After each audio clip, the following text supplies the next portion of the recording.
Welcome into the official. I am your host, Alfred. We are continuing our look at 3-star wide receivers for the 2025 class. That's right, only 3 stars this episode. Like and subscribe to this video. Also, if you missed it, go back and check the first video in this. We went over 3 receivers, and we're going to go over 3 more right now, starting with Bryce Randolph. David, this is one of your guys. I've got him at 5'11", 160, so smaller dude, committed to Liberty, so G5. We like that for, maybe just going nuclear for a few years before potentially transferring up. 63-star index, 4.53 40. So that alone, I'm not blown away, but tell us more about Bryce Randolph. Not nice setup there. I think he's 180, but so I think he's got good versatility. He's a guy that can play inside, outside. He has 62nd percentile athleticism and production, actually. So he comes from a pretty good school as well. Right here, I like his explosion in general. I like his transitions after the catch. So I think he has good feel, and he's a good yak player. They like to use him on these end arounds. They like to use him out of the slot, outside. There's like hints of like a 3-level type guy. I just think he went to, I think he's at Wiregrass Ranch. It's in Florida, I believe. It's where Rocco backed. Bryson Rogers is from there, who is a guy that went to Ohio State. I think his production profile is better than him even. So I just think for a G5 guy, he has a strong profile, and if we're looking for guys that we think can be wide receiver ones, I think he could be a wide receiver 1 for multiple years eventually. I will say that he does have like a slender build, kind of like a neutral height to wingspan. So like adding weight is a little bit of a concern, but I think he's got good play strength and balance in general. So I like his upside as a route runner. Okay, nice. And, I think we like Liberty, although I'm sure that there's going to be some coaching overhaul at Liberty. So we'll see what kind of offense they bring in, but has been pretty good for offensive production for the last few years. All right, Matt, walk us through Jaylen Elder, 5'11", 170. What I have, Matt, I know sometimes you guys have updated weights. UAB, commit, and I guess sign. I mean, most of these guys are signed by now, but 80 star index, 21.2 max miles per hour. Pretty good. 4.47 40, 39-inch vert. So he's got explosion and speed. Tell us about Jaylen Elder. Yeah, definitely my biggest sleeper here tonight. He's outside the top 100 wide receivers for 24/7, and then I don't think any other site has him graded currently. So a bit on the deeper end.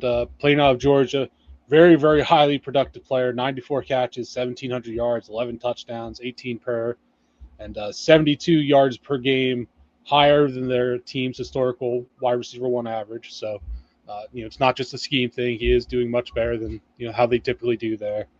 And I think he has a really well-rounded game. These highlights aren't necessarily the best because it mostly just shows off his bubble screens at the beginning of the state. But he is a pretty solid route runner. He has shown that off a good bit in camps and some stuff I saw on Twitter. His great ball skills, saw some nice one-handed grabs, can go up and get it, pretty easily and consistently, and go after the catch. So, I mean, really just checks every box there. And UAB is a pretty productive landing spot. There are guys transferring out. Trent Dilfer could obviously end up leaving after this year as he was already on the hot seat. So that could obviously change things there. But, definitely someone I would consider taking a shot very, very late. Okay, consider taking a shot very late. All right, Jaylen Elder headed to UAB. Don't forget that name. And then finally, we're going to round it out with our third receiver here in the second episode of the week, Sam Turner, who to me has some of the more interesting on-paper stats. 6'3", 190, headed to Auburn, 82 star index, pretty good. 4.59 40, okay, but 21.8 max miles per hour. So this is one of those guys where the 40 time might be deceiving if we've got him clocked at 21.8. I mean, that is absolutely blazing. 4.21 shuttle looks good. 125-inch broad jump looks good. So this guy looks good and explosive with a top-end speed. David, tell us about Sam Turner headed to Auburn behind, honestly, a pretty good 2024 receiving class, but he'll jump in there in 2025. What do you think? Yeah, like you said, hits a lot of the athletic stuff that we want to see. I think he's an ascending player. He's pretty young for the class, and he looks a bit faster, especially like with long speed as a senior. But he's got an NFL body to me. It's hard to tell. Like if you go to like YouTube and stuff, or you watch like his 7-on-7, I think it's easier to get a grasp of his movement and stuff. But like he can really stop on a dime, and he can make really sharp cuts. So I like him as a mover, and potential as a route runner. High character guy as well. Yeah, I like the way he frames the ball. Like he catches the ball pretty cleanly. I will say he probably lacks acceleration a bit. That's like the one thing where it's like he can win early and stack a DB, but like I think a lot of DBs can make up ground on him, and so that could be an issue where he's gonna have to have. It could be a lot of contested stuff.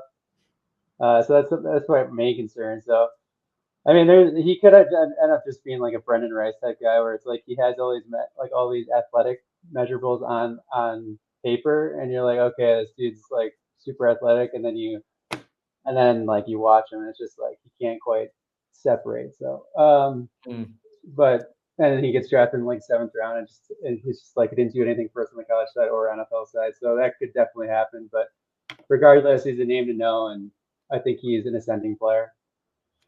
Yeah, okay. I mean, when you're picking from 3 stars, if you even get a drafted player at all ever, pretty solid move there. So worth keeping an eye on. Sam Turner for Auburn. Don't forget that name.